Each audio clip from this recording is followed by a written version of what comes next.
Yang ketiga, yang dipanggil oleh Allah adalah yang senantiasa berinfak terus. Amalan dohir. Salah satu di antara keutamaan amalan dohir, infak. Tidak ada satu celah kesempatan yang dia bisa untuk berinfak, dia berinfak. Ketika dia meninggal dunia, diperlihatkan surga yang harusnya dia peroleh karena pengorbanan ia di dalam berinfak. Maka Allah letakkan ia di hadapannya dan Allah tanya, Ma'amil tafih, dulu kamu ngapain dulu kamu? Orang itu kemudian berkata, tasodak tuh ya Allah, saya ini sedekah ya Allah di mana-mana ya Allah. Saya sedekah di mana-mana. Untuk siapa? Kata Allah. Fika, saya sedekah itu untukmu ya Allah. Kemudian Allah menjawab, kadzabta, kamu bohong, kamu dusta. Kamu itu sedekah itu bukan untukku, tapi kamu sedekah itu supaya kamu disebut sebagai orang yang dermawan oleh orang-orang di sekitarmu. Dan kamu telah mendapatkan status dan pujian sebagai orang yang dermawan, sebagaimana yang kamu harapkan. Kamu dipuji banyak orang. Selamat datang di channel Langkah Iman Istiqomah. Jangan lupa like, komen, dan subscribe. Dan semoga kita semua mendapatkan ilmu yang bermanfaat. Amin. Alhamdulillah, tentunya senang sekali kita pada kesempatan hari ini kita berjumpa pada Taman Ilmu. Tentunya keutamaan Taman Ilmu merupakan keutamaan yang besar. Yang kita harapkan keutamaan Taman Ilmu akan menjadi harapan supaya kita nanti bersua dan bertemu dan bermuara pada Taman Surga. Taman Ilmu merupakan sebuah karunia besar yang Allah berikan dalam kehidupan kita. Karena seseorang tidak akan tergelincir pada hidupnya selama dia jujur untuk mengikuti setiap petunjuk ilmu yang Allah sampaikan kepada kehidupan mereka. Orang akan mengetahui mana itu jalan surga, mana itu jalan neraka ketika mereka mengetahui ilmu. Dan sesungguhnya ilmu membebaskan kita dari seluruh titik buta, blind spot yang ada pada kehidupan kita yang sering kita tidak mampu melihatnya kecuali ketika kita mendapatkan ilmu. Inilah yang menjadikan kita paham Allah itu mensifati ilmu dengan kata cahaya. Para ulama pun mensifati ilmu dengan kata cahaya. Makanya siapapun yang diberikan oleh Allah anugerah ilmu, maka dia telah diberikan cahaya pada hatinya, cahaya pada jiwanya, cahaya pada keluarganya. Kalau mereka mendapatkan ilmu pada tapak perjalanan kehidupan mereka kepada Allah Subhanahu wa Ta'ala. Ada orang yang mereka diberikan kenikmatan sandang, papan, dan pangan, tapi belum tentu mereka mendapatkan cahaya petunjuk pada kehidupan mereka. Rumah mereka, mobil mereka, sandang yang mereka kenakan, ternyata mereka tidak tahu bagaimana mempergunakan supaya mereka mampu menjemput keridhaan dan kecintaan dari Allah. Inilah bahayanya ketika kita tidak mendapatkan ilmu pada setiap karunia yang Allah berikan pada kehidupan kita. Bersyukur kalau kita mendapatkan kesempurnaan sandang, papan, dan pangan, lalu ditambah dengan karunia ilmu yang Allah berikan kepada kita. Dan ini sempurna kenikmatan dalam kehidupan manusia. Tinggal bagaimana kita mengikhlaskan apa yang kita lakukan, apa yang kita perbuat semata-mata karena Allah. Dan tentunya kita senantiasa bersyukur karena syukur itu menyenangkan dan syukur itu menenangkan. Kenapa syukur itu dikatakan menyenangkan? Karena kehidupan ini tidak akan bisa dirasakan sukacita, kesenangannya kecuali ketika kita bersyukur atas apa yang telah kita dapatkan dan tidak perlu bagi kita melihat orang lain dan melirik orang lain apa yang mereka dapatkan. Syukur itu menenangkan karena sesungguhnya kita tidak akan letih bagaimana mengontrol hati kita yang hasad kepada apa yang diperoleh orang lain ketika kita sudah merasa bersyukur. Karena itulah yang menjadikan tidak salah kalau syukur itu adalah menyenangkan dan menenangkan. Kalau kehidupan kita terasa belum menyenangkan, kalau jiwa kita terasa gelisah dan tidak terasa tenang, mungkin yang harus kita evaluasi adalah bagaimana syukur kita kepada Allah pada setiap karunia, pada setiap kondisi dan keadaan yang Allah sudah berikan pada kehidupan kita. Kepada Allah kita bersyukur, kepada Allah kita senantiasa mengharapkan kebaikan di sisinya. Amin insyaallah. Belum ada suaranya di Instagram ya Mas. Mas Iwan. Ya. Di Instagram. Sudah.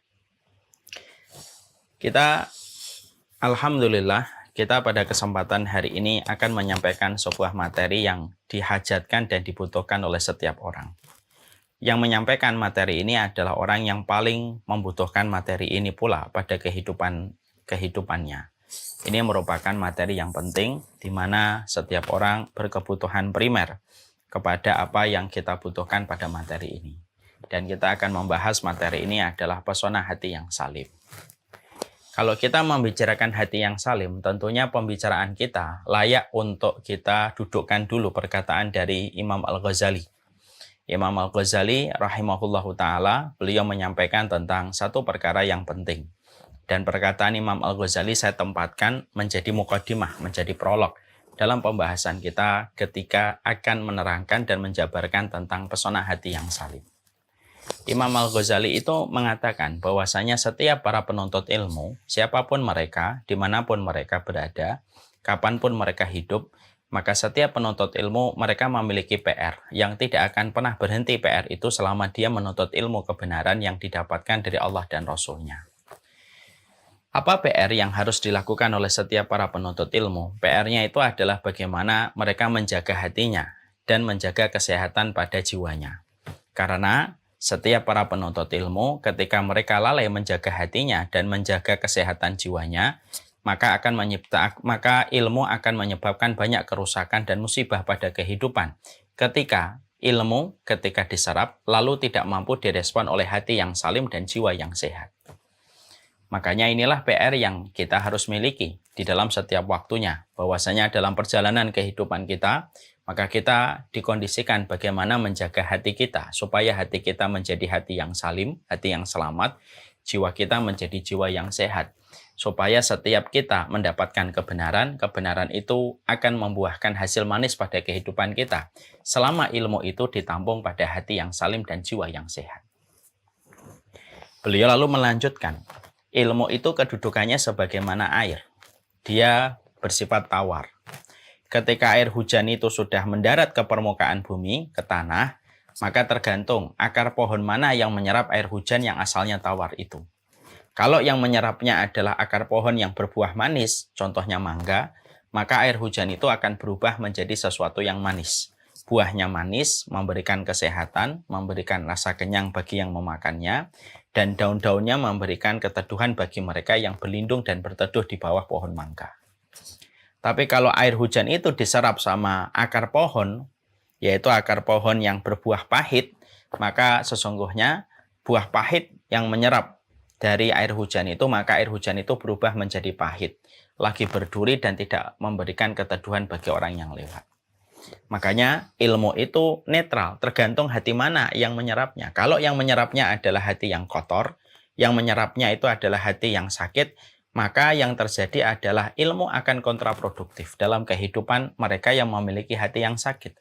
Dia akan pergunakan ilmu untuk menghina orang, dia akan pergunakan ilmu untuk menghujat orang, dia akan mempergunakan ilmu untuk merendahkan orang, dan bahkan tidak sedikit orang yang menggunakan ilmu untuk mendolimi orang.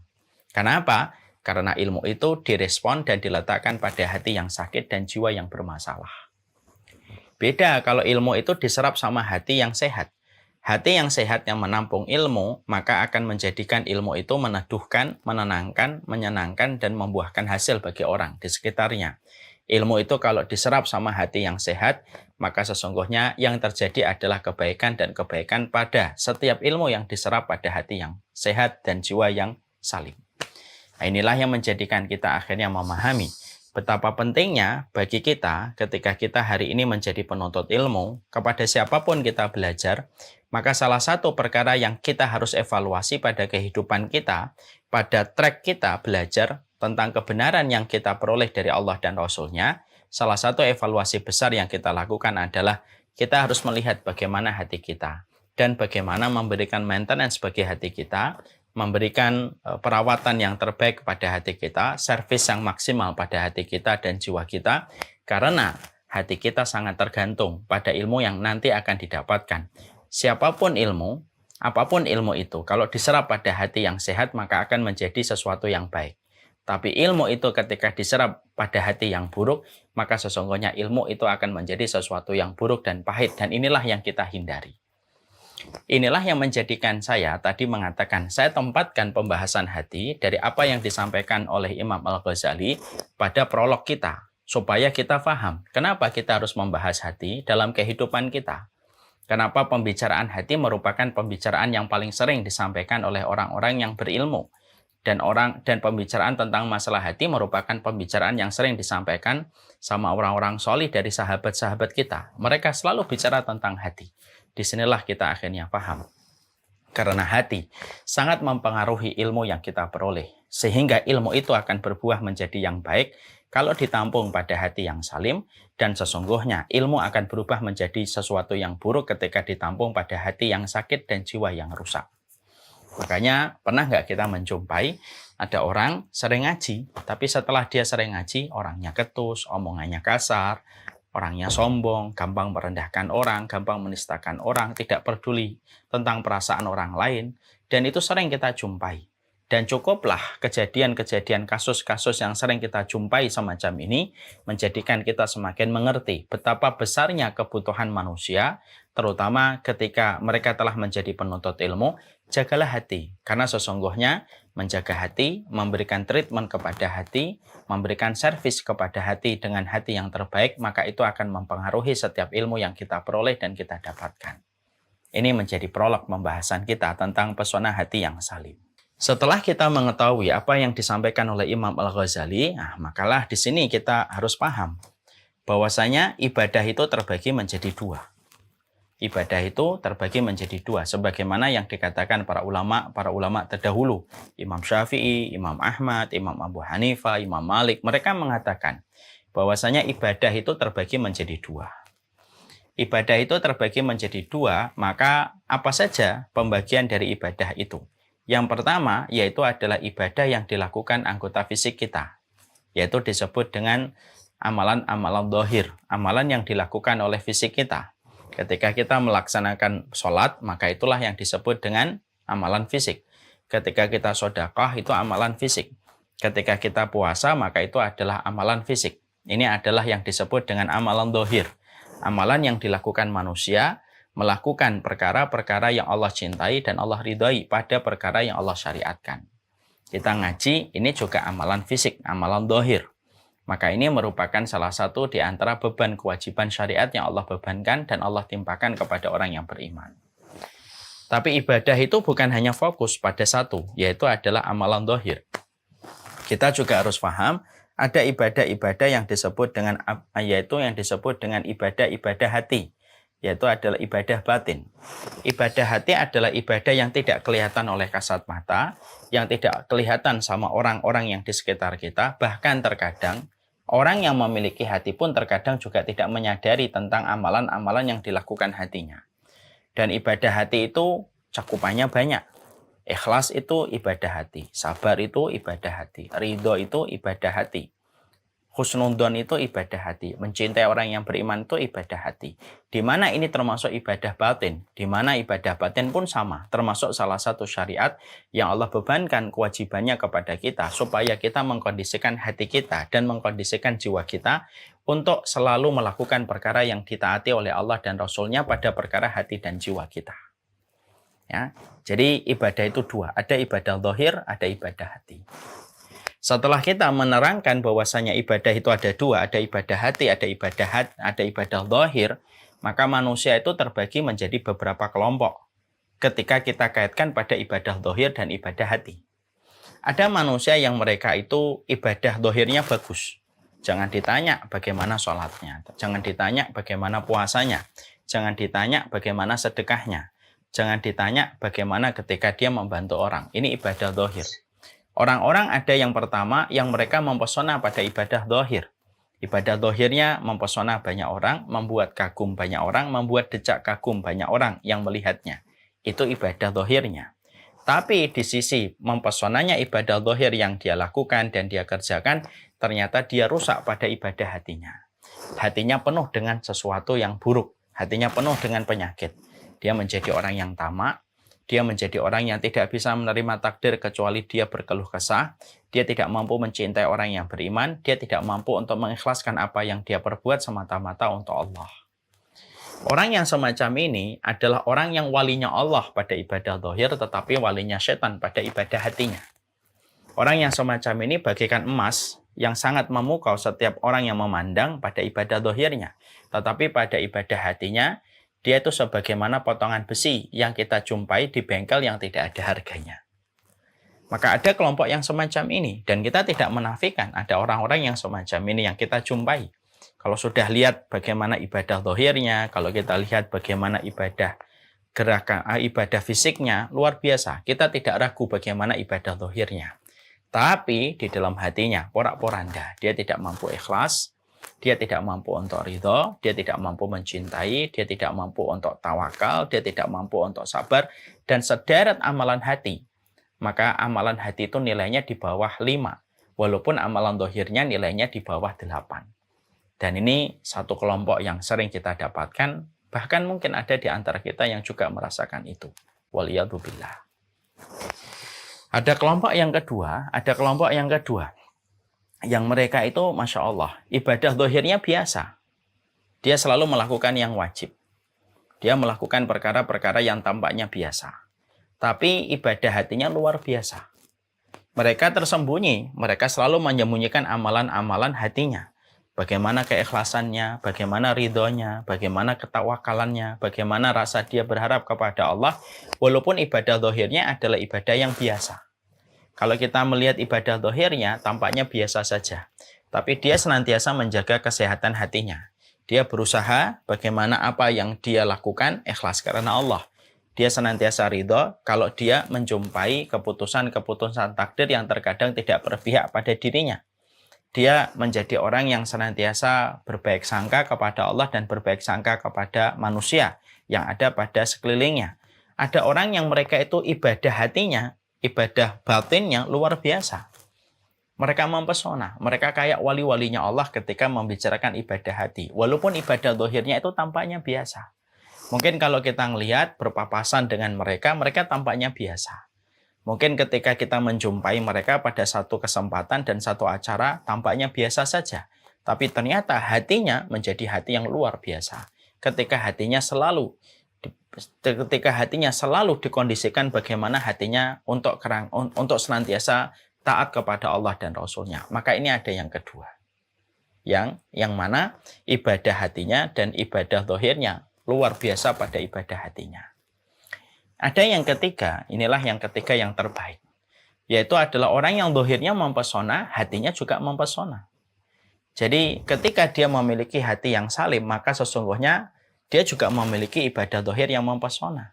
Sehingga ketika kita menjumpai ibadah zahirnya luar biasa, hatinya juga lebih luar biasa lagi. Maka ini adalah kelompok yang ketiga. Makanya inilah yang kemudian menjadikan kita memahami. Ketika kita menjumpai bahwasanya ibadah terbagi menjadi dua, ada ibadah zahir, ada ibadah hati. Ternyata kita menjumpai manusia pada pusaran ibadah zahir dan ibadah hati terbagi menjadi 3. Ada yang mereka luar biasa zahirnya tetapi rusak di dalam hatinya. Ada yang zahirnya biasa tetapi hatinya mempesona pada amalan-amalan hatinya. Ada yang ketiga, amalan zahirnya itu luar biasa mempesona apalagi amalan hatinya. Dan inilah yang menjadikan kita berkeinginan besar. Tentunya kita tidak ingin yang pertama. Tapi kita minimal itu bisa pada kelompok yang kedua. Yaitu adalah mungkin amalan zahir kita biasa. Tapi setidaknya amalan hati kita adalah amalan hati yang salim. Supaya kita mengetahui bahwasanya ini merupakan sebuah keistimewaan. Kalau bisa adalah yang ketiga. Bagaimana kita menjadi orang yang amalan zahirnya mempesona, amalan batinnya pun mempesona. Dan itulah yang menjadi goals kehidupan kita. Goals kehidupan kita banyak pada sesuatu yang berkaitan tentang akhirat. Salah satunya, bagaimana hati kita dan fisik kita pada amalan zahir itu sama-sama mempesona di dalam kehidupan kita beribadah dan menghambakan diri kepada Allah. Setelah kita memahami ini, mungkin timbul pertanyaan bagi kita. Ustadz, mana yang lebih utama? Mana yang lebih utama, amalan zahir ataukah amalan hati? Ini pertanyaan yang cukup mendasar dan tentunya setiap para penuntut ilmu harus mampu menjawab. Mana sih yang lebih utama, Ustadz? Apakah amalan zahir ataukah amalan hati? Maka tentunya para ulama, seluruh ahlussunnah wal jamaah, mereka mengatakan bahwasanya amalan hati atau amalan batin itu jauh lebih utama daripada amalan zahir. Ya. Jadi amalan hati itu jauh lebih utama daripada amalan zahir. Sehingga ketika seseorang itu tampaknya biasa pada amalan dohirnya, tetapi amalan hatinya mempesona, orang-orang semacam inilah yang termasuk pada kategori penduduk-penduduk surga yang berjalan pada kehidupan di dunia. Ketika mereka memiliki hati dan amalan-amalan batin dan amalan hati yang mempesona. Dan ternyata para ulama mengatakan amalan hati itu lebih utama daripada amalan dohir. Maka kalau kita akhirnya mendapatkan bahwasanya amalan hati itu lebih utama daripada amalan dohir, ini bukan berarti kita menafikan amalan dohir. Sebagaimana yang sering diucapkan dan dipersepsikan masyarakat. Alah, yang penting mah hatinya kita. Ada orang melakukan dosa, yang penting itu hatinya. Tidak bisa. Amalan dohir tetap cermin dari amalan hati. Dan amalan hati kalau mempesona, minimal orang yang melakukan amalan hati yang mempesona, minimal orang yang melakukan itu, dia memiliki amalan dohir yang tidak menabrak kepada dosa. Mungkin dia hanya mencukupkan yang wajib, tapi dia tidak akan menikmati dan tidak akan terus-menerus melakukan amalan-amalan dosa-dosa besar. Jadi amalan dohir ini juga penting, dan amalan dohir ini juga cermin dari amalan hati. Layaknya teko dengan isinya. Apa yang dikeluarkan teko adalah apa yang ada di dalam teko. Makanya tidak bisa orang itu mengatakan, tidak apa-apa berbuat dosa, yang penting hatinya. Tidak bisa begitu. Karena apa? Karena amalan dohir itu cermin dari amalan hati. Mungkin orang yang melakukan amalan dohir itu tampak biasa pada amalan dohirnya. Tetapi dia memiliki amalan yang luar biasa pada hatinya.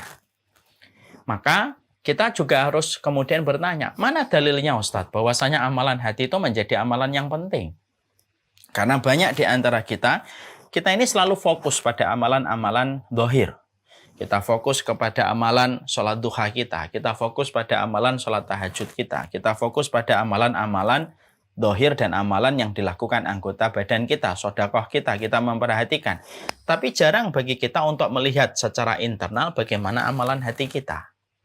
Nah, sekarang kita perlu motivasi. Sebelum kita melakukan amalan hati yang menjadi cermin dari pesona hati yang salim, yaitu adalah mereka yang senantiasa memperhatikan bagaimana kondisi hatinya dan bagaimana jiwanya, tentunya kita perlu dalil. Mana dalilnya bahwasanya amalan hati itu lebih utama daripada amalan dohir? Dalilnya banyak. Mari kita terangkan satu persatu dalilnya, supaya kita paham bahwasanya dalam tugas kita menghambakan diri kepada Allah itu jangan melulu memperhatikan berapa rakaat yang sudah kita selesaikan. Tapi memperhatikan bagaimana kondisi hati itu penting. Bahkan teramat penting karena kedudukannya lebih besar daripada amalan dohir. Tanpa menafikan pentingnya amalan dohir. Sekarang mari kita membahas dalilnya. Ya. Apa dalilnya untuk menunjukkan yang pertama bahwasanya amalan hati, yaitu hati yang salim, itu lebih utama daripada amalan dohir. Yang pertama, mari kita melihat sebuah hadis dalam riwayat Muslim. Di dalam hadis yang diriwayatkan oleh Imam Muslim, kita mendapati sebuah hadis yang dikategorikan hadis yang berat oleh Abu Hurairah. Hadis ini dikatakan Abu Hurairah, ini hadis yang berat.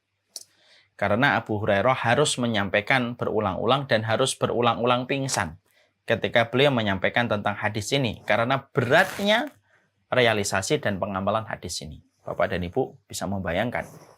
Sampai setingkat Abu Hurairah pingsan ketika beliau meriwayatkan hadis ini. Masya Allah ya. Bukan berarti kalau kita mendengar hadis ini tidak pingsan, kita lebih baik daripada Abu Hurairah. Enggak. Ini menunjukkan mungkin kita tidak memahami betul hadis ini. Sebagaimana Abu Hurairah sangat memahami dan mentadaburi hadis ini. Apa hadis yang berhasil menjadikan Abu Hurairah itu menjadi pingsan? Yaitu hadis yang disampaikan oleh Rasulullah pada satu riwayat, inna awalan nasi yuqda yaumal qiyamati salasatun. Orang yang diputuskan nasibnya untuk masuk neraka itu ada 3, kata Rasulullah. Jadi ketika yang lain harap-harap cemas, harap-harap takut dalam pengadilan Allah yang Allah hamparkan dan Allah tegakkan dan tidak ada sedikit pun kedustaan dan kebohongan pada pengadilan Allah, maka ada 3 orang yang dipanggil oleh Allah, diputuskan nasibnya pertama kali untuk masuk neraka. Ketika yang lain sedang harap-harap cemas, menunggu pengadilan dan dipanggil oleh Allah di dalam pengadilan hari hisab. Siapa 3 orang itu? Maka yang pertama yaitu adalah rajulun qatala fi sabilillahi faqatala hatta qutila. Fa'arafahu ni'amahu fa'arafaha. Faqala lahu ma amilta fihi. Qala qataltu fika. Qala Li ayyi syai'in qataltu fika kadzabta walakinnaka qatalta liyuqala annaka jari'un faqad qila wa umira ala wajhihi hatta ulqiya finnar. Maka dikatakan oleh Rasulullah, orang yang pertama kali diputuskan nasibnya oleh Allah itu ada 3. Yang pertama adalah seseorang yang berperang di jalan Allah dan tidak ada yang dia lakukan sepanjang hidupnya kecuali berperang di jalan Allah. Hatta kutila, sampai dia terbunuh dan gugur di jalan Allah yang harusnya mendapatkan surga. Makanya Allah memperlihatkan surga kepadanya. Fa'arafahu ni'amahu fa'arafaha. Allah memperlihatkan kepadanya surga. Ini loh surga yang dijanjikan bagi mereka yang gugur dan wafat di peperangan. Dia mengetahui itu. Maka ketika Allah baru saja memperlihatkan surga kepadanya, maka Allah kemudian bertanya kepadanya, Ma'amil tafi. Apa yang telah kamu lakukan dulu ketika di dunia? Orang itu berkata, Qataltu fika. Saya berperang karena saya itu membela kalimatmu, ya Allah. Lalu Allah menjawab, Kadzabta, bohong, dusta. Kamu sesungguhnya berperang bukan untukku, tetapi kamu berperang supaya kamu disebut jari'un, sebagai pemberani. Faqad qila, dan kamu telah disebut sebagai pemberani. Wa umira ala wajhihi hatta ulqiya finnar. Maka diseretlah wajahnya, dicemplungkan dan dilemparkanlah ia ke dalam neraka. Pertama kali yang masuk neraka. Orang yang berjihad, amalan dohir. Dan termasuk puncak ketinggian di dalam Islam adalah berjihad di jalan Allah, membela kalimat Allah ketika kaum muslimin diserang. Itu amalan besar di dalam amalan dohir. Bahkan Rasulullah mengkategorikan darwatus sanamil Islam. Puncak ketinggian amal di dalam Islam adalah berjuang membela kalimat Allah. Tetapi ternyata ketika dia melakukan itu, dia lalai menjaga hatinya pada amalnya, yaitu adalah menjaga keikhlasan pada apa yang dia perbuat semata-mata karena Allah dan bukan karena pujian, maka amalan besar itu akhirnya menjadi sia-sia. Allah tidak ada hajat. Allah tidak butuh kepada satu amal. Ketika amal itu dilakukan bukan untuknya, tetapi hanya untuk mendapatkan tepuk tangan dan simpati manusia. Dibenamkan wajahnya ke daratan mahsyar dan dilemparkan ia ke dalam neraka pertama kali. Karena tergelincir masalah niat, dan masalah niat itu masalah amalan hati. Masya Allah. Sampai amalan jihad sekalipun membutuhkan amalan keikhlasan yang disebut dengan amalan hati. Yang kedua yang dipanggil oleh Allah, yaitu adalah rajulun ta'allamal ilma wa 'allamahu wa qara'al Qur'ana fihi. Yaitu adalah seseorang yang mereka belajar, mereka mengajarkan, dan mereka senantiasa membaca Quran. Allah kemudian bertanya. Sebelum Allah bertanya, Allah memperlihatkan kepadanya, ini loh surga yang harusnya kamu peroleh dan kamu dapatkan. Karena ketinggian amal ketika kita belajar ilmu syar'i, mengajarkannya, membaca Al-Quran, itu tingkat amalan besar dalam amalan dohir. Lalu Allah memperlihatkan harusnya kamu mendapatkan ini. Dan dia mengetahui harusnya itulah surga yang dia dapatkan atas apa yang telah dia lakukan. Lalu Allah bertanya, Ma'amil tafih, apa yang telah kamu lakukan dulu padaku ketika hidup di dunia? Orang itu berkata, Ta'alamtul ilma wa alamtuhu wa qara'tul Qur'ana fika. Ya Allah, sesungguhnya saya itu belajar, saya itu mengajar, dakwah, saya itu membaca Al-Quran. Tidak ada niat yang saya lakukan pada saat itu kecuali satu, ya Allah. Saya ingin karena saya melakukan itu karenamu. Allah membantahnya. Allah yang mengetahui bagaimana isi hatinya. Kadzabta, kamu bohong, kamu dusta. Walakinna ta'allamtal ilma wa alamtahu wa qara'tal Qur'ana liyuqala annaka alim wa liyuqala annaka qari. Kamu itu belajar, kamu mengajar, kamu membaca Al-Quran. Bukan karena untukku. Tapi kamu belajar dan mengajar dalam dakwah itu karena supaya kamu disebut sebagai orang yang alim. Dan tidaklah kamu membaca Al-Quran supaya kamu disebut sebagai orang yang qari. Bukankah itu yang kamu inginkan ketika dulu melakukan ibadah, mempelajari dan berdakwah, dan mempelajari Quran dan membacakan Quran? Supaya kamu mendapatkan simpati dan pujian manusia, kata Allah. Orang itu terdiam, tidak bisa mengelak karena Allah yang mengetahui isi hatinya. Maka dibenamkanlah wajahnya ke daratan mahsyar, dilemparkanlah ia ke dalam neraka. Menyusul si mujahid yang salah niat. Masya Allah, inilah yang sering saya sampaikan. Dakwah itu yang berat menjaga niat. Dalam setiap dakwah yang kita lihat di YouTube, dari ustadz-ustadz yang kita ambil ilmunya, tanpa kita sadari sebagai penuntut ilmu, ada kerumitan di hatinya sang dai, bagaimana menjaga kerumitan hatinya untuk senantiasa ikhlas semata-mata karena Allah. Tergelincir kaki masih bisa diurut, tergelincir hati di hadapan Allah, maka itu berujung kepada kesia-siaan.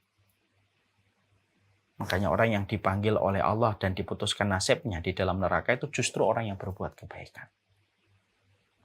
Yang ketiga, yang dipanggil oleh Allah adalah yang senantiasa berinfak terus. Amalan dohir. Salah satu di antara keutamaan amalan dohir, infak. Tidak ada satu celah kesempatan yang dia bisa untuk berinfak, dia berinfak.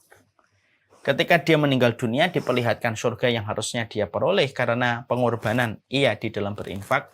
Maka Allah letakkan ia di hadapannya dan Allah tanya, Ma'amil tafih, dulu kamu ngapain dulu kamu?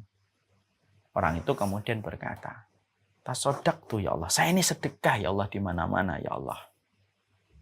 Saya sedekah di mana-mana. Untuk siapa? Kata Allah.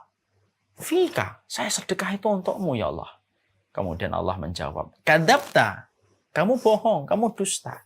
Kamu itu sedekah itu bukan untukku, tapi kamu sedekah itu supaya kamu disebut sebagai orang yang dermawan oleh orang-orang di sekitarmu. Dan kamu telah mendapatkan status dan pujian sebagai orang yang dermawan, sebagaimana yang kamu harapkan.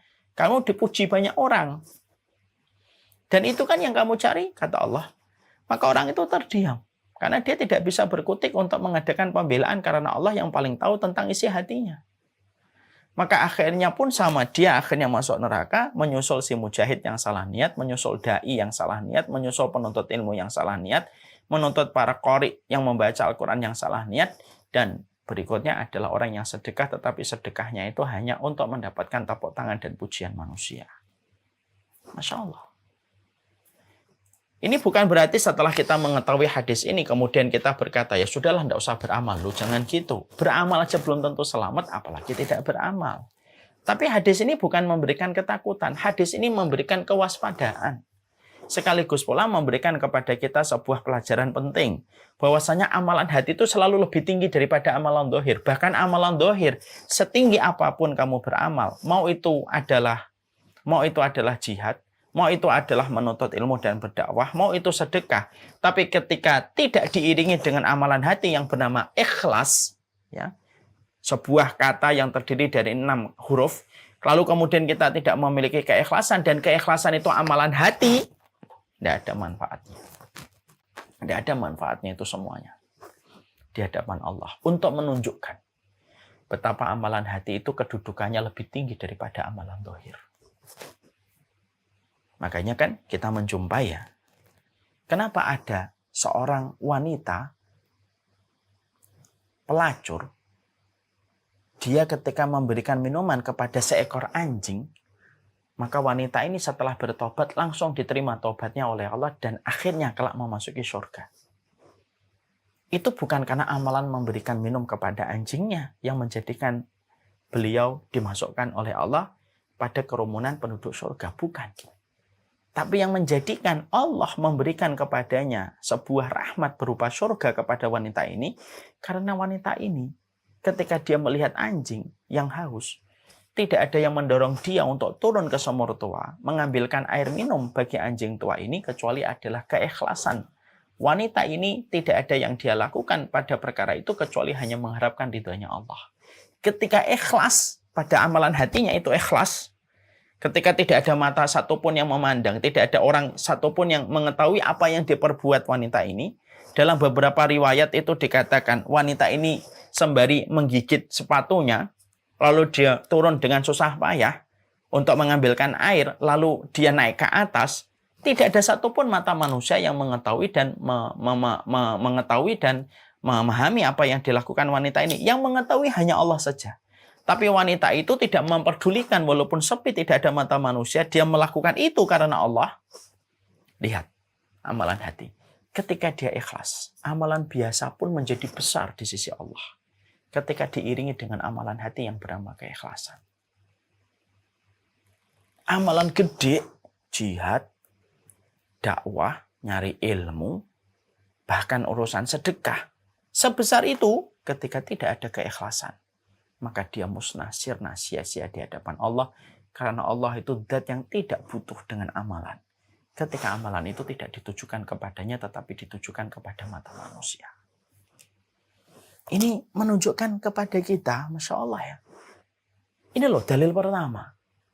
Amalan hati itu merupakan amalan besar. Makanya memiliki qalbun salim itu merupakan urgensi yang tidak bisa ditunda dan tidak bisa untuk diakhirkan kembali sebelum kematian kita. Orang yang beruntung adalah orang yang memiliki hati yang salim sebelum berpulang fisik jasadnya dia ke alam kuburnya. Ini baru dalil pertama. Ternyata amalan hati itu bisa merubah amalan yang biasa menjadi besar. Amalan hati yang rusak bisa merubah sesuatu yang besar menjadi tidak ada manfaatnya di sisi Allah. Ketika niat dia melakukan ibadah-ibadah zahir itu bukan karena Allah. Ikhlas. Dan itu amalan hati. Itu menunjukkan kepada kita amalan batin itu luar biasa impact-nya pada kehidupan kita. Dalil yang kedua. Apa yang menjadikan amalan hati itu menjadi sebuah amalan yang lebih utama daripada amalan zahir? Tanpa menafikan dan tanpa meremehkan amalan zahir. Dalil yang kedua kita dapati dalam satu riwayat Anas bin Malik. Saya sudah sering menyampaikan hadis ini. Rasulullah Shallallahu Alaihi Wasallam, beliau pernah ketika berkumpul dengan para sahabat, tiba-tiba Nabi itu berkata, ya telak fikum rajulun min ahlil jannah. Ini bentar lagi nih ada penduduk surga yang akan bergabung dengan kita. Ya. Maka para sahabat sudah mulai berbisik-bisik dalam tanda kutip, siapa ya yang akan muncul bergabung kepada kita yang disifati Nabi sebagai penduduk surga. Ternyata yang muncul itu adalah sahabat Ansor, jenggotnya basah, nenteng sandal dengan tangan kirinya kayak gini. Nenteng sandal dengan tangan kirinya. Lalu bergabung dengan Nabi. Orang-orang udah mulai berbisik-bisik, inikah penduduk surga? Hari berikutnya Nabi di tempat itu kembali. Kembali Nabi mengulang redaksi yang sama. Sama sebagaimana perkataan beliau kemarin. Beliau itu mengatakan, ya telak fikum rajulun min ahlil jannah. Ini bentar lagi nih laki-laki penduduk surga nanti akan datang ke sini. Para sahabat kemudian semakin penasaran karena kalimatnya sama dengan kalimat yang diucapkan Nabi kemarin. Ternyata yang muncul sama, yang muncul itu juga kemudian pemuda atau sahabat Ansor nenteng sandal dengan tangan kirinya dengan kondisi yang sama dengan hari kemarin, bergabung dengan Nabi. Itu udah 2 kali. Antum bisa bayangkan kalau antum yang dikabari Nabi sebagai penduduk surga, kayak apa antum? Mungkin kita menjadi orang yang Masya Allah gitu. Mungkin kita pengen mati segera. Hari berikutnya, hari yang ketiga, Rasulullah Shallallahu Alaihi Wasallam berkumpul lagi dengan para sahabat di tempat yang sama. Lalu kemudian Nabi juga berkata, ya telak fikum rajulun min ahlil jannah. Ini bentar lagi laki-laki penduduk surga nanti akan datang dan bergabung dengan kita. Lah para sahabat kemudian langsung bertanya-tanya lagi, siapa itu penduduk surga yang dikatakan dan disifati oleh Rasulullah? Ternyata sahabat Ansor yang kemarin 2 hari berturut-turut yang datang. Perhatikan, 3 kali Rasulullah itu memberitahukan bahwasanya dia adalah penduduk surga. 3 hari berturut-turut. Maka ada seorang sahabat yang bernama Abdullah bin Amr bin As, putra dari Amr bin As radhiyallahu anhuma. Karena dia penasaran dengan orang ini, apa amalan orang ini? Kok sampai Nabi mengabarkan dia penduduk surga? Rasa penasaran itu tidak dibiarkan terpendam di dalam hatinya, tapi betul-betul dicurahkan. Dia mendatangi pemuda itu. Dia mendatangi sahabat Ansor yang dikatakan oleh Nabi sebagai penduduk surga 3 kali. Lalu kemudian Abdullah bin Amr bin As berkata, begini mas, kalau bahasanya orang Jawa. Saya ini ada masalah sama bapak saya. Boleh nggak mas saya tidur di rumahmu 3 hari saja, minta izin. Pemuda Ansor itu ternyata mempersilahkan. Padahal sebelumnya tidak akrab sama Abdullah bin Amr bin As ini. Tapi beliau mempersilahkan, silakan aja sampai nanti masalahmu dengan bapak itu selesai. Silakan tidur di rumah saya. Abdullah bin Amr senang dong. Ternyata rasa penasarannya akan terjawab. Dia akan melihat apa sih amalan orang ini kok sampai Nabi mengabarkan dia penduduk surga. Lalu mulailah hari yang pertama. Dari habis maghrib, isya, sholat di Masjid Nabawi, mereka pulang. Ketika mereka pulang, sahabat Ansor ini diduga oleh Abdullah bin Amr bin As pasti sholat tahajud dari habis maghrib, dari habis isya sampai subuh. Tapi ternyata sahabat Ansor itu tidak sholat tahajud. Habis isya pulang, kemudian dia mempersiapkan dirinya untuk istirahat, kemudian tidur. Abdullah bin Amr bin As tuh ngeliatin pemuda ini terus. Karena dia tidak tidur. Karena pengen tahu amalannya apa. Amalan dohirnya apa. Yang dipikirkan oleh pertama kali oleh Abdullah bin Amr bin As itu amalan dohirnya apa. Loh, sampai tengah malam nggak bangun. Padahal Abdullah bin Amr itu sengaja nggak tidur. Karena dia tidak mau kelewatan momen untuk melihat dan untuk mencuri dalam tanda kutip. Apa sih amalan orang ini kok sampai Nabi mengabarkan dia penduduk surga 3 kali berturut-turut. Tengah malam bangun sebentar, kemudian kayak orang dzikir tidur kembali lu sampai subuh. Di situ Abdullah bin Amr sudah merasa penduduk surga tidak tahajud. Habis subuh pergi bareng-bareng mereka ke Masjid Nabawi, kemudian mereka sholat. Setelah selesai sholat sampai duhur sampai asar, tidak ada amalan istimewa yang dilakukan olehnya kecuali sama kayak rata-rata orang. Sampai isya, kemudian istirahat, kemudian tidur kembali, tidak sholat tahajud kembali sampai subuh. Ini sudah mulai penasaran Abdullah bin Amr bin As. Loh, tidak ada yang istimewa dari apa yang dia lakukan. Tidak ada yang istimewa sama sekali. Biasa banget. Loh, kok Nabi sampai mengabarkan beliau sebagai penduduk surga 3 kali ini gimana? Ceritanya ini gimana? Sampai kemudian, mungkin hari yang ketiga. Hari yang ketiga pun sama, dengan ritme kegiatan yang sama, malam yang tidak tahajud sampai subuh. Hari-harinya kemudian dari habis subuh sampai malam, biasa aja. Sampai 3 hari. Barulah Abdullah bin Amr, visanya habis, dalam tanda kutip. Ketika visanya habis, Masya Allah, maka dia akhirnya berkata sama pemuda Ansor ini. Dia berkata kepada pemuda Ansor ini, sebenarnya saya mau pamit pulang, Mas. Iya. Sudah 3 hari. Ya. Sebenarnya saya kesini bukan ada masalah dengan bapakku. Oh, enggak ada. Iya. Tapi tujuanku tidur kesini itu karena Nabi berkata, mengomentari dirimu bahwasanya dirimu itu penduduk surga 3 kali. Dan saya yakin Nabi itu enggak mungkin salah. Saya datang ke sini hanya pengen tahu apa sih yang kamu lakukan sehari-hari yang bisa aku curi ilmunya supaya aku bisa melakukannya di dalam keseharianku. Supaya aku juga bisa mendapatkan surga sebagaimana janji surga yang diberikan Rasulullah kepada dirimu 3 hari berturut-turut. Terus Sahibul Bait berkata, apa yang kamu jumpai? Aku tidak menjumpai apapun yang istimewa.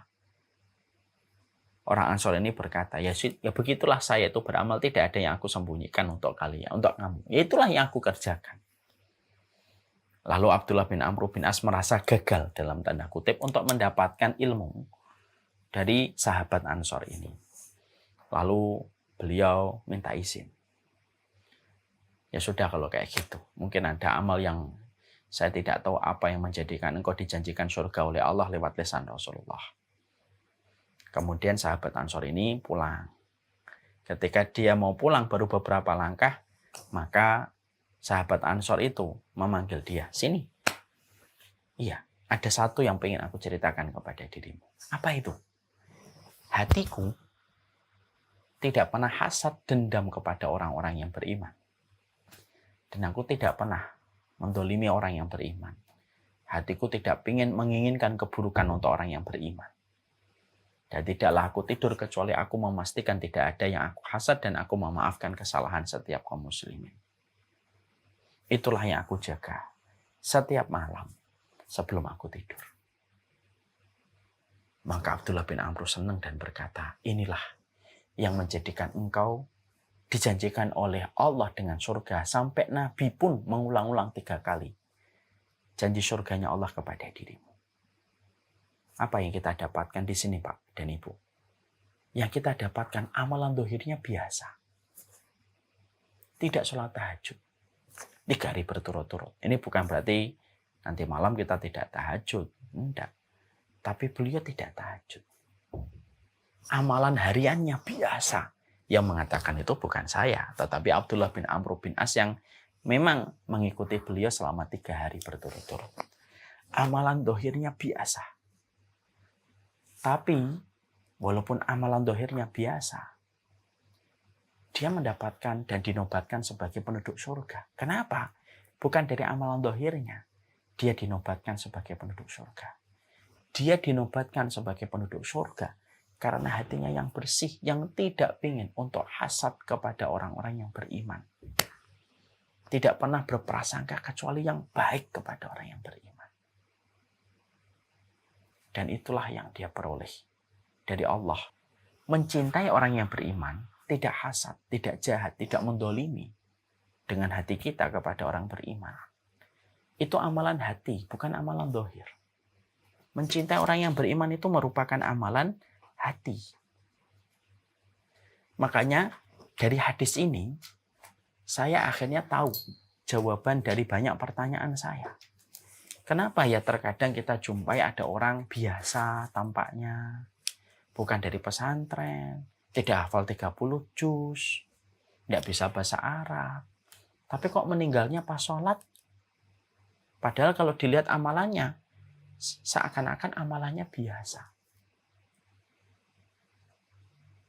Mungkin amalan dohirnya biasa, tapi dia memiliki pesona hati yang salim. Hatinya bersih. Hatinya tidak mau menanggung beban untuk banyak membenci dan hasad kepada orang yang beriman. Ketika hatinya bersih, bening hatinya, pada saat itulah Allah itu mencintainya dan mewafatkannya dalam kondisi husnul khotimah. Bapak dan Ibu, sudah nggak kita sering melihat ada orang biasa, mungkin tetangga, bukan dari pesantren, juz 30 juga mungkin belum tentu hafal, tapi meninggalnya husnul khotimah. Berarti dari sini. Dari sini. Itu menunjukkan kepada kita betapa amalan hati itu selalu lebih besar kedudukannya daripada amalan dohir. Tanpa meremehkan amalan dohir. Ini selalu saya sampaikan supaya kita tidak salah paham. Ya. Karena itulah sejatinya. Kita tentunya menyampaikan pesona hati yang salim hari ini, tentunya supaya kemudian kita selalu betul-betul ngerti. Memberikan maintenance pada hati itu penting. Karena kita termasuk orang yang terkadang sering memperhatikan dzikir pagi kita, amalan tilawah kita memperhatikan sholat duha kita. Tapi ternyata kita jarang memperhatikan bagaimana kondisi hati kita. Kita sering gitu berprasangka buruk sama setiap apapun yang dilakukan orang. Kita hasad kepada apa yang diperoleh sama orang lain. Kita hasad kepada apa yang dicapai sama orang dan sahabat kita yang lainnya. Tanpa kita sadari mengotori hati. Dan itu yang menghilangkan kebaikan-kebaikan pada hati kita. Itulah yang menjadikan kita paham. Hati yang salim itu, amalan hati itu besar pengaruhnya. Jauh lebih besar pengaruhnya daripada amalan dohir. Makanya pantas kalau kita menjumpai bahwasanya Allah itu selalu menyorot hati kita setiap waktunya. Apa dalam kehidupan kita yang dijadikan oleh Allah spotlight pada kehidupan kita yang dijadikan spotlight, fokus dalam pandangan Allah itu yang dilihat hatinya dulu. Walaupun tanpa menafikan semuanya dilihat oleh Allah dan tanpa ada yang luput sedikit pun dari pandangan Allah. Tapi mari kita merenungi apa yang disampaikan oleh Allah oleh Rasulullah SAW. Innallaha la yangduru ila suwarikum wa la yangduru ila ajsadikum walaki yangduru ila qulubikum. Allah itu tidak ngelihat farasmu, Allah tidak ngelihat fisikmu, Allah tidak ngelihat badanmu, Allah itu ngelihat hatimu. Hatimu apa? Yang terlintas apa, yang terfikir apa, yang kita pikirkan terhadap takdir apa, yang kita pikirkan tentang anak kita dan istri kita apa. Mungkin kita bisa bersembunyi di mata manusia yang tidak mampu melihat apa yang ada di dalam hati kita. Mungkin kita bisa bersembunyi di mata manusia atau di telinga manusia yang tidak bisa mendengarkan perkataan hati kita. Tapi Allah itu tahu. Makanya dijadikan spotlight oleh Allah. Dijadikan dan dilihat oleh Allah setiap waktunya dan setiap saatnya. Makanya meminta perlindungan kepada hati itu sampai 3 kali kita itu menyebutkan nama Allah. Qul a'udzu birabbil falaq, qul a'udzu birabbin nas, malikin nas, ilahin nas. Ya, min syarril waswasil khannas. Kita ini meminta perlindungan hati supaya hati kita tidak terombang-ambing dengan perkara-perkara yang dibenci dan dimurkai oleh Allah, supaya tidak terkena was-was, supaya tidak terkena berbagai macam gangguan hati. Itu sampai berlindungnya 3 kali kepada Allah. Qul a'udzu birabbin nas, malikin nas, ilahin nas. Saking betapa pentingnya masalah hati dan betapa Allah itu menguasai hati kita. Kita ini terkadang menjadi produk amalan fisik. Tapi kita belum tentu menjadi produk amalan hati. Karena apa? Karena memang memperbaiki hati itu jauh lebih susah daripada amalan dohir. Kenapa? Kalau amalan dohir terbantu dengan pandangan orang. Tapi kalau amalan hati itu kan sulitnya luar biasa. Karena yang tahu itu hanya betul-betul kita. Kalaupun kita melakukan satu kebaikan, istri kita mungkin tidak tahu. Karena tersembunyi di dalam hati kita kan. Amal itu tidak selalu harus menghabiskan hartamu. Amal itu tidak selalu harus menjadikan kakimu bengkak. Amal itu tidak selalu harus bagaimana kamu kelelahan dan keletihan. Tapi terkadang amal itu tidak menghabiskan harta, tidak menjadikan bengkak kaki kita. Tapi ketika kita menjaga hati kita dengan benar, bisa jadi amalan-amalan itu melampaui amalan-amalan dohir yang ada di sekelilingnya. Inilah perkara pentingnya untuk menjaga kondisi hati itu setiap waktunya itu kayak gitu. Makanya kalau hati sudah salim, hati itu sudah bersih, maka seluruh kualitas kehidupan kita itu akan menjadi baik kan? Begitu kan kata Rasulullah. Ala inna fil jasadi mudghah fa inna fasadat fasad fa idza saluhat salahatil amalu kullaha fa idza fasadat fasadatil amalu kullaha. Dikatakan oleh Rasulullah sallallahu alaihi wasallam bahwasanya Rasulullah sallallahu alaihi wasallam itu mengatakan kepada kita, sesungguhnya di dalam tubuh kita ada sekerat daging. Kalau semuanya baik, maka yang lainnya pun akan menjadi baik. Kalau sekerat daging itu buruk, maka yang lainnya pun akan menjadi buruk. Dan itu adalah hati. Saya dulu menganggap bahwasanya yang baik dan buruk dari feedbacknya hati itu hanya masalah ibadah. Padahal enggak. Seluruh kualitas kehidupan kita itu akan menjadi baik dan buruk tergantung hati kita. Kalau hati kita baik, bukan hanya ibadah kita yang jadi baik, kualitas kesehatan pun menjadi baik. Kenapa? Hati yang kalau salim, hati itu kalau bersih, maka pikiran positif. Kalau pikiran positif, pola pikirnya itu pola pikir yang positif. Maka akan memberikan imun tubuh dan memberikan daya tahan tubuh yang lebih kuat. Makanya kan orang sering berkata, hati-hati dengan pikiranmu, pikiranmu bisa membunuhmu. Itu sebenarnya sudah diletakkan di dalam Islam itu sudah ribuan tahun yang lalu. Makanya kalau hati yang salim, hatinya itu kalau bersih, tidak pernah dendam, tidak pernah prasangka, tidak pernah melihat orang kecuali kebaikan, energinya selalu positif, pikirannya positif. Penyakit-penyakit fisik itu pun akan menjauh. Karena penyakit fisik itu selalu ditimbulkan 60% lebih dari pola pikir. Kalau kita bertanya sama dokter. Tapi kalau sekerat daging itu buruk, sakit, maka semuanya itu pun kemudian akan menjadi buruk. Ibadahnya menjadi buruk, kesehatannya pun akan menjadi buruk. Imun tubuhnya pun akan turun. Makanya berbagai macam penyakit itu selalu dokter kalau memberikan resep itu apa? Jangan banyak pikiran. Itu selalu yang pertama dokter itu kalau menyembuhkan orang, kalau sedang mengobati orang. Sebelum dia memberikan resep obat dan memberitahu pantangan kepada orang yang sakit, dokter itu selalu berkata, istirahat, longgarkan pikiran, jangan banyak pikiran. Itu selalu yang dikatakan dokter. Pertama, sebelum dia nulis resep dan menyampaikan tentang pantangan ataupun memberikan obat suntikan. Itu menjelaskan kepada kita, Masya Allah ya, inilah yang menjadikan kita paham. Kenapa hati selalu hati dan hati?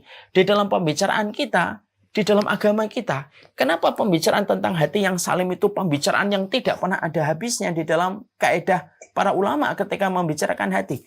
Ya karena gedenya masalah hati pada kehidupan manusia itu segede ini. Sebesar ini masalah hati itu. Jadi amalan dohirmu kalaupun bagus tidak diiringi dengan sebuah komitmen kuat. Bagaimana menjadikan hati kita itu salim? Sulit. Amalan dohir itu akan menjadi baik dan diterima oleh Allah. Karena amalan dohir itu membutuhkan. Dia membutuhkan amalan hati. Ibarat kunci ada passwordnya. Dan password itu adalah amalan hati manusia. Dan ini yang terkadang sering kita lalaikan. Kita sering memperhatikan pesona amalan dohir kita. Tapi kita tidak pernah memperhatikan pesona amalan hati kita. Ya, padahal ini merupakan part yang penting pada kehidupan kita beribadah kepada Allah. Ya, Ini yang kemudian menjadikan kita akhirnya paham.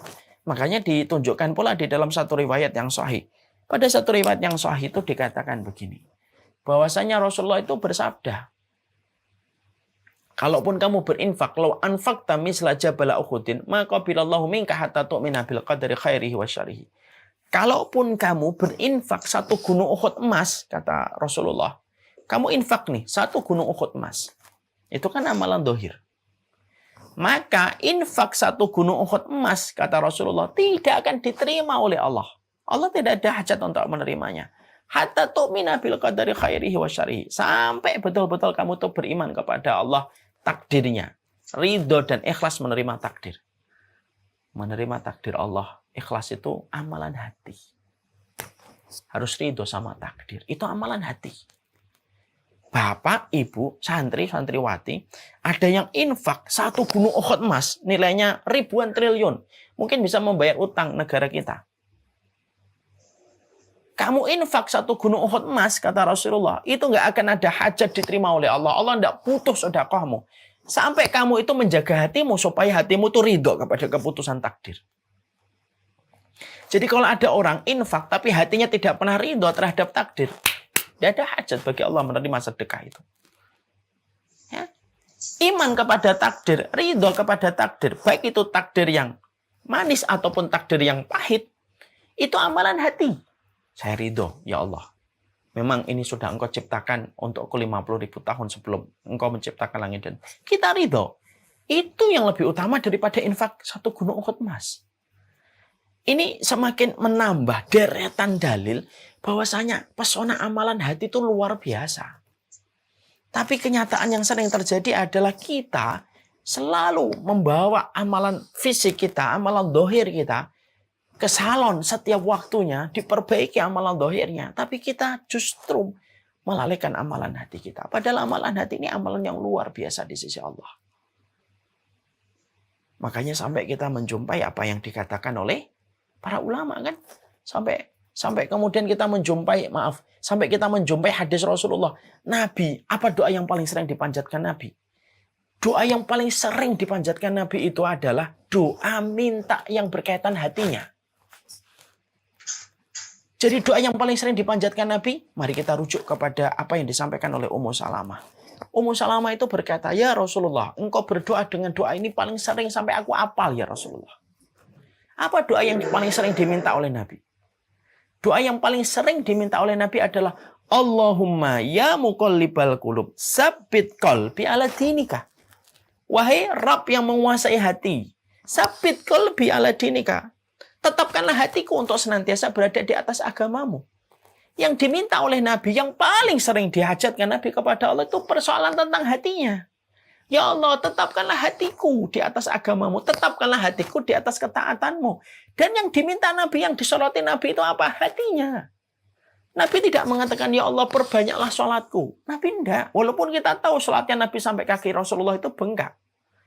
Permintaan Nabi, ya Allah sesungguhnya tambahkanlah puasa-puasa sunnahku. Enggak, walaupun kita tahu Nabi adalah orang yang paling banyak berpuasa dalam penghambaan beliau kepada Allah.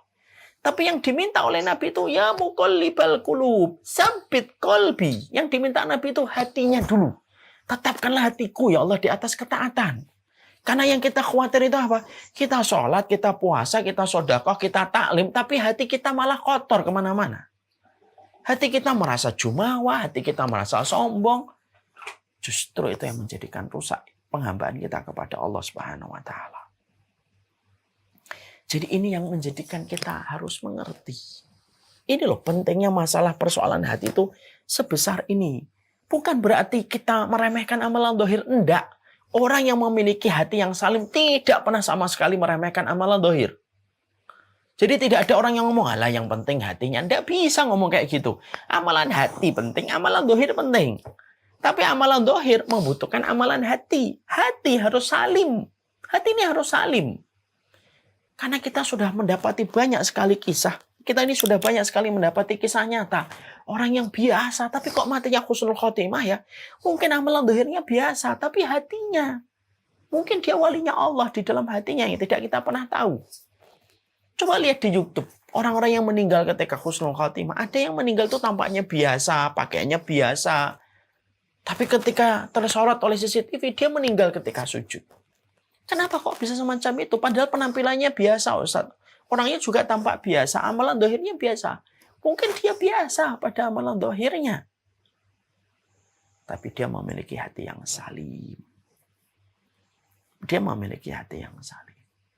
Ini loh yang sering kita lupakan pada penghambaan kita kepada Allah setiap waktunya dan setiap saatnya. Ya, kita sering ngeliatin amalan-amalan dohir kita, tapi kita lupa pada amalan batin. Kita sering nanya kalau anak, sudah sholat belum?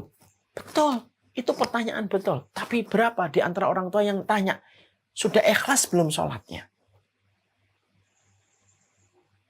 Kita sering mengatakan sama anak kita, yuk sekolah nak, sekolah. Cari ilmunya Allah. Tapi jarang banget dari kita yang berkata sama anak kita, sekolahmu bukan karena ijazah loh ya. Sekolahmu bukan karena nilai. Sekolahmu adalah karena Allah. Sudah kamu niatkan nggak sekolahmu karena Allah? Berapa di antara kita yang sudah kayak gitu?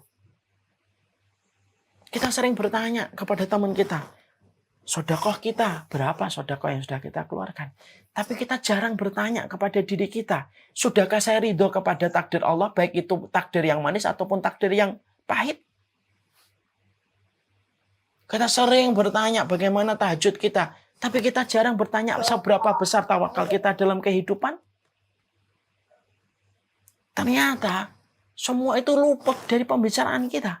Kenapa kita luput membicarakan tentang ikhlas sama anak kita ketika sekolah dan sholat? Kenapa kita luput bertanya sama diri kita, apakah diri kita ridho kepada setiap peristiwa takdir baik yang manis ataupun yang pahit yang datang dalam kehidupan kita? Kenapa kita luput bertanya itu semuanya dalam kehidupan kita? Ternyata sederhana.